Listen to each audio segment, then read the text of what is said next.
La Rochefoucauld, réflexion ou sentence et maxime morale, analyse et lecture audio, bac du français.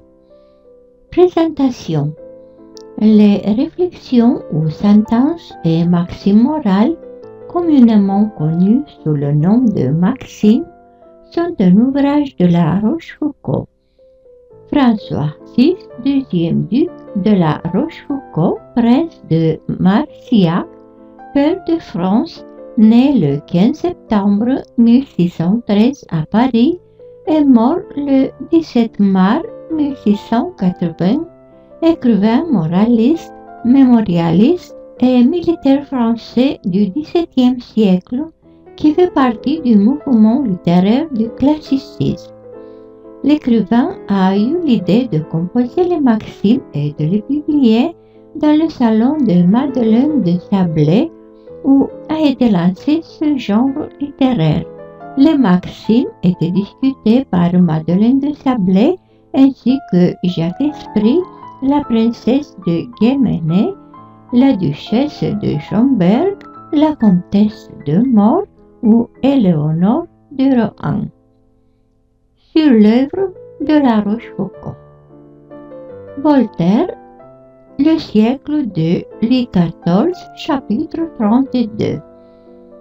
C'est un des ouvrages qui contribuèrent le plus à former le goût de la nation et à lui donner un esprit de justesse et de précision.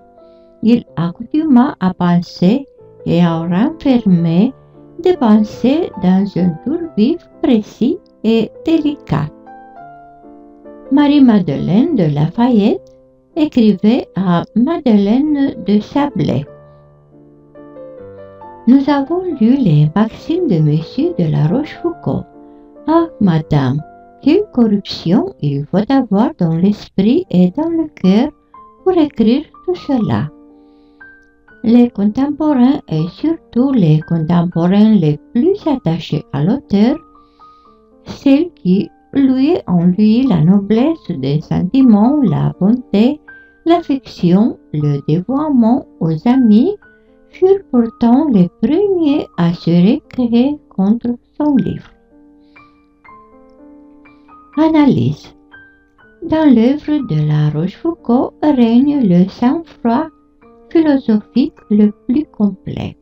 On dit que l'auteur des maximes n'a retracé aussi clairement les défauts et les vices des hommes que pour mieux les en faire rougir et les en corriger. Pourtant, il n'y a pas dans son œuvre un mot qui puisse faire prêter à l'auteur le rôle de misanthrope vertueux, de témoin intérieurement indigné des sentiments et des actions dont il trace le tableau. L'évangile commence où votre philosophie finit, écrivait un de ses contemporains à La Rochefoucauld pour essayer de justifier l'auteur en cherchant à voir dans une peinture qui abaisse systématiquement l'homme à une préparation, une introduction au dogme chrétien qui le relève. Maxime est l'œuvre d'un esprit très pénétrant qui paraît systématiquement occupé à une considération exclusive des aspects négatifs de la nature humaine qui lui ont valu la qualification de philosophe de l'amour propre, car le pessimisme dont il est imprégné doit beaucoup à la doctrine de Port-Royal qui a marqué la littérature de l'époque classique. Quelques témoignages de cet esprit janséniste qui traverse les maximes. La dénonciation de la vanité humaine, la réfutation du libre arbitre, la mise à nu de la faiblesse de l'être et des feintes dont il use vis-à-vis de lui-même ou la peinture de son insignifiance. La Rochefoucauld a décrit son temps et une société pleine d'intrigues et de révolutions perpétuelles pour laisser de modèles passagers envisagés dans une perspective pessimiste, une image mortelle grâce à la précision et à la netteté originale de son style, relevé par les ornements dont la distinction égale la sobriété. L'œuvre de La Rochefoucauld est composée de 504 réflexions morales, 74 maximes supprimées, 61 maximes posthumes. Lecture audio. Réflexion morale. Nos vertus ne sont le plus souvent que des vices déguisés. Ce que nous prenons pour les vertus n'est souvent qu'un assemblage de diverses actions et de divers intérêts que la fortune ou notre industrie savent arranger, et ce n'est pas toujours par valeur et par chasteté que les hommes sont veillants et que les femmes sont chastes. L'amour-propre est le plus grand de tous les flatteurs. Quelques découvertes que l'on ait faites dans le pays de l'amour-propre, il y reste encore bien des terres inconnues. L'amour-propre est plus habile que le plus habile homme du monde. La durée de nos passions ne dépend pas plus de nous que la durée de notre vie. La passion fait souvent un fou du plus habile homme et rend souvent les plus sots habiles. Ces grandes et éclatantes actions qui éblouissent les yeux sont représentées par les politiques comme les effets des grands desseins au lieu que se font d'ordinaire les effets de l'humeur et des passions. Ainsi, la guerre d'Auguste et d'Antoine, qu'on rapporte à l'ambition qu'ils avaient de se rendre maîtres du monde, n'était peut-être qu'un effet de jalousie. Les passions sont les seuls orateurs qui persuadent toujours.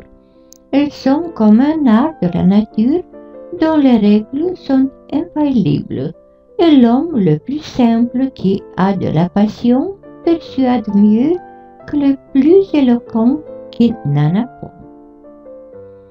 Les passions ont une injustice et un propre intérêt qui fait qu'il est dangereux de les suivre et qu'on s'en doit défier lors même qu'elles paraissent les plus raisonnables. Il y a dans le cœur humain une génération perpétuelle de passions, en sorte que la ruine de l'une est presque toujours l'établissement d'une autre. Les passions en engendrent souvent qui leur sont contraires. L'avarice produit quelquefois la prodigalité et la prodigalité l'avarice. On est souvent ferme par faiblesse et audacieux par timidité.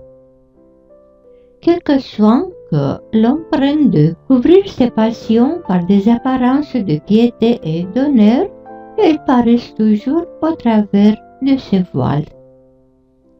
Notre amour-propre souffre plus impatiemment la condamnation de nos goûts que de nos opinions. Les hommes ne sont pas seulement sujets à perdre le souvenir des bienfaits et des injures.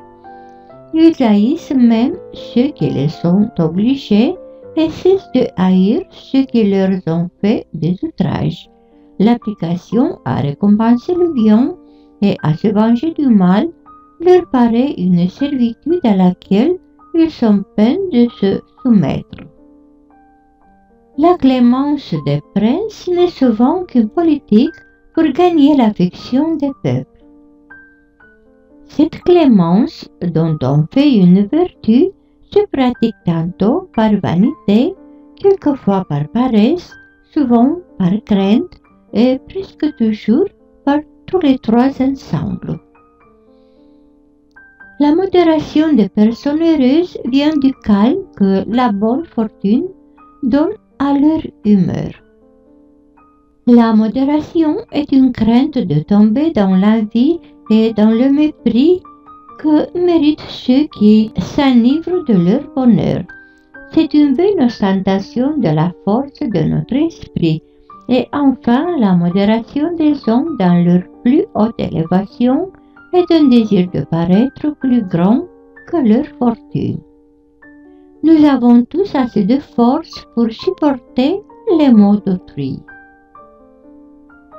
La constance des sages n'est que l'art de renfermer leur agitation dans le cœur. Ceux qu'on condamne au supplice affectent quelquefois une constance et un mépris de la mort qui n'est en effet que la crainte de l'envisager. De sorte qu'on peut dire que cette constance et ce mépris sont à leur esprit ce que le bandeau est à leurs yeux.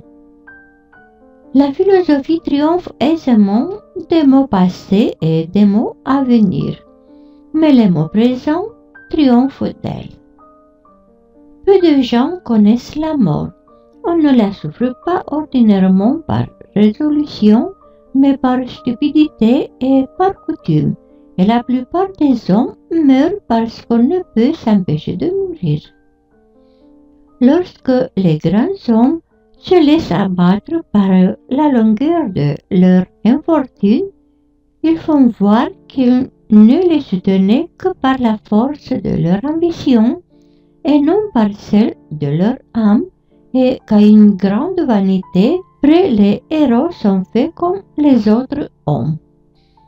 Il faut de plus grandes vertus pour soutenir la bonne fortune que la mauvaise. Le soleil ni la mort ne se peuvent regarder fixement. On fait souvent vanité des passions même les plus criminelles, mais l'envie est une passion timide et honteuse que l'on n'ose jamais avouer. La jalousie est en quelque manière juste et raisonnable puisqu'elle ne tend qu'à conserver un bien qui nous appartient ou que nous croyons nous appartenir, au lieu que l'envie est une fureur qui ne peut souffrir le bien des autres. Le mal que nous faisons ne nous attire pas tant de persécution et de haine qu'une bonne qualité. Nous avons plus de force que de volonté, et c'est souvent pour nous excuser à nous-mêmes que nous nous imaginons que les choses sont impossibles. Si nous n'avions point de défaut, nous ne prendrions pas tant de plaisir à en remarquer dans les autres. La jalousie se nourrit dans les doutes et elle devient fureur où elle finit sitôt qu'on passe du doute à la certitude. L'orgueil se dédommage toujours et ne peut rien lors même qu'il renonce à la vanité. Si nous n'avions point d'orgueil, nous ne nous plaindrions pas de celui des autres. L'orgueil est égal dans tous les hommes et il n'y a de différence qu'au moyen et à la manière de mettre au jour. Il semble que la nature qui a si sagement disposé les organes de notre corps pour nous rendre heureux, nous ait aussi donné l'orgueil pour nous épargner la douleur de connaître nos imperfections. L'orgueil a plus de part que la bonté aux remontrances que nous faisons à ceux qui commettent des fautes, et nous ne les reprenons pas tant pour les en corriger que pour leur persuader que nous en sommes exempts. Nous promettons selon nos espérances et nous tenons selon nos craintes. L'intérêt parle toutes sortes de langues et joue toutes sortes de personnages, même celui de désintéressé. L'intérêt qui aveugle les uns fait la lumière des autres. Ceux qui s'appliquent trop aux petites choses deviennent ordinairement incapables des grandes. Nous n'avons pas assez de force pour suivre toute notre raison. L'homme croit souvent se conduire lorsqu'il est conduit, et pendant que par son esprit il tend à un but, son cœur l'entraîne insensiblement à un autre. La force et la faiblesse de l'esprit sont mal nommées. Elles ne sont en effet que la bonne ou la mauvaise disposition des organes du corps. Le caprice de notre humeur est encore plus bizarre que celui de la fortune. L'attachement ou l'indifférence que les philosophes avaient pour la vie n'était qu'un goût de leur amour-propre dont on ne doit non plus discuter que du goût, de la langue ou du choix des couleurs. Notre humeur met le prix à tout ce qui nous vit de la fortune. La félicité est dans le goût et non pas dans les choses, et c'est par avoir ce qu'on aime qu'on est heureux, et non par avoir ce que les autres trouvent aimable. On n'est jamais si heureux ni si malheureux qu'on s'imagine.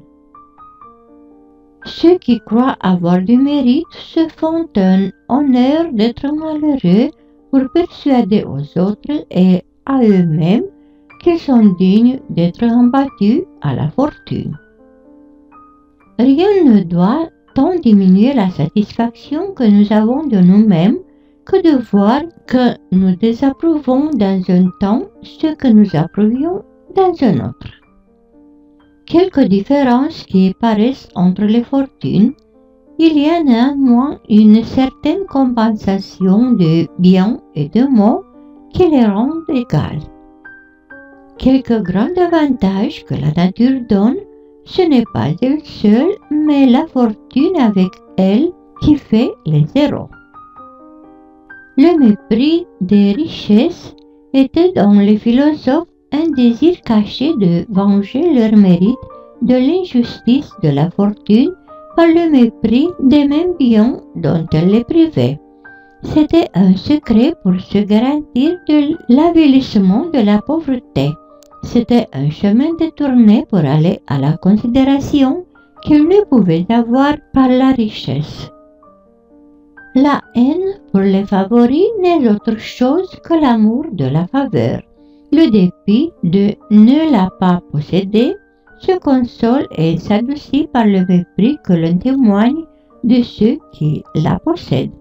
Et nous leur refusons nos hommages, ne pouvant pas leur ôter ce qui leur attire, ceux de tout le monde. Pour s'établir dans le monde, on fait tout ce que l'on peut pour y paraître établi. Quoique les hommes se flattent de leurs grandes actions, ils ne sont pas souvent les effets d'un grand dessein, mais des effets du hasard. Il semble que nos actions aient des étoiles heureuses ou malheureuses à qui elles doivent une grande partie de la louange ou du blâme qu'on leur donne. Il n'y a point d'accident si malheureux dont les habitants ne tirent quelque avantage, ni de si heureux que les imprudents ne puissent tourner à leur préjudice. La fortune tourne tout à l'avantage de ceux qu'il favorise. Le bonheur et le malheur des hommes ne dépendent pas moins de leur humeur que la fortune. La sincérité est une ouverture de cœur. On la trouve en fort peu de gens et celle que l'on voit d'ordinaire n'est qu'une fine dissimulation pour attirer la confiance des autres. L'aversion du mensonge est souvent une imperceptible ambition de rendre nos témoignages considérables et d'attirer à nos paroles un respect de religion. La vérité ne fait pas tant de bien dans le monde que ses apparences y font de mal. Il n'y a point d'éloge qu'on ne donne à la prudence. Cependant, elle ne saurait nous assurer du moindre événement.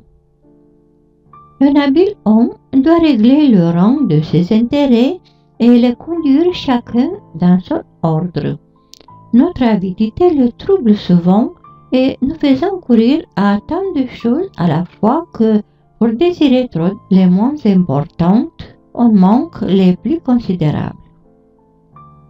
La bonne grâce est au corps ce que le bon sens est à l'esprit. Il est difficile de définir l'amour. Ce qu'on en peut dire est que dans l'âme, c'est une passion de régner, dans les esprits, c'est une sympathie, et dans le corps, ce n'est qu'une envie cachée et délicate de posséder ce que l'on aime après beaucoup de mystères. S'il y a un amour pur et exempt du mélange de nos autres passions, c'est celui qui est caché au fond du cœur et que nous ignorons nous-mêmes. Il n'y a point de déguisement qui puisse longtemps cacher l'amour où il est, ni le feindre où il n'est pas. Il n'y a guère de gens qui ne soient honteux de s'être aimés quand ils ne s'aimaient plus. Si on juge de l'amour par la plupart de ses effets, il ressemble plus à la haine qu'à l'amitié. On peut trouver des femmes qui n'ont jamais eu de galanterie, mais il est rare d'en trouver qui n'en aient jamais eu qu'une. Il n'y a que d'une sorte d'amour, mais il y a 1000 différentes copies. L'amour, aussi bien que le feu, ne peut subsister sans un mouvement continuel, et il cesse de vivre dès qu'il cesse d'espérer ou de craindre. Il est du véritable amour comme de l'apparition des esprits. Tout le monde en parle, mais peu de gens en ont vu. L'amour prête son nom à un nombre infini de commerces qu'on lui attribue et où il n'a non plus de part que le doge à ce qui se fait à Venise. L'amour de la justice n'est en la plupart des hommes que la crainte de souffrir l'injustice. Le silence est le parti le plus sûr de celui qui se défie de soi-même. Ce qui nous rend si changeants dans nos amitiés, c'est qu'il est difficile de connaître les qualités de l'âme et facile de connaître celles de l'esprit. Nous ne pouvons rien aimer que par rapport à nous, et nous ne faisons que suivre notre goût et notre plaisir quand nous préférons nos amis à nous-mêmes. C'est néanmoins par cette préférence seule que l'amitié peut être vraie et parfaite. La réconciliation avec nos ennemis n'est qu'un désir de rendre notre condition meilleure, une lassitude de la guerre et une crainte de quelque mauvais événement. Ce que les hommes ont nommé amitié n'est qu'une société, qu'un ménagement réciproque d'intérêts et qu'un échange de bons offices. Ce n'est enfin qu'un commerce où l'amour-propre se propose toujours quelque chose à gagner. Il est plus honteux de se défier de ses amis que d'en être trompé. Nous nous persuadons souvent d'aimer les gens plus puissants que nous, et néanmoins cet intérêt seul qui produit notre amitié. Nous ne nous donnons pas à eux pour le bien que nous leur voulons faire, mais pour celui que nous en voulons recevoir. Notre défiance justifie la tromperie d'autrui. Les hommes ne vivraient pas longtemps en société s'ils n'étaient les dupes les uns des autres. L'amour-propre nous augmente ou nous diminue les bonnes qualités de nos amis à proportion de la satisfaction que nous avons d'eux, et nous jugeons de leur mérite par la manière dont ils vivent avec nous. Tout le monde se plaint de sa mémoire et personne ne se plaint de son jugement.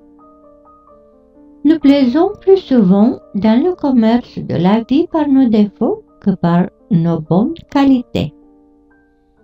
La plus grande ambition n'en a pas la moindre apparence lorsqu'elle se rencontre dans une impossibilité absolue d'arriver où elle expire.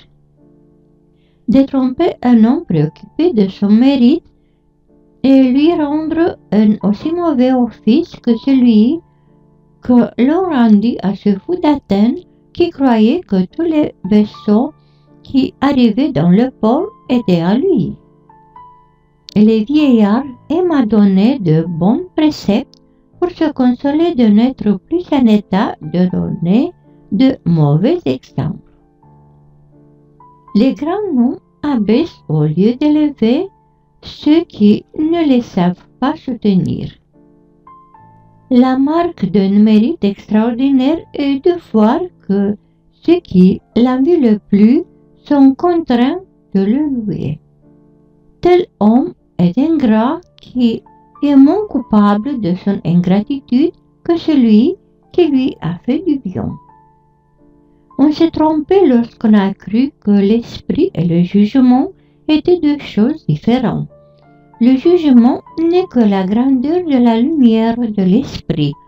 Cette lumière pénètre le fond des choses. Elle y remarque tout ce qu'il faut remarquer et aperçoit celles qui semblent imperceptibles. Ainsi, il faut demeurer d'accord que c'est l'étendue de la lumière de l'esprit qui produit tous les effets qu'on attribue au jugement. Chacun dit du bien de son cœur et personne n'en ose dire de son esprit. La politesse de l'esprit consiste à penser des choses honnêtes et délicates. La galanterie de l'esprit est de dire des choses flatteuses d'une manière agréable.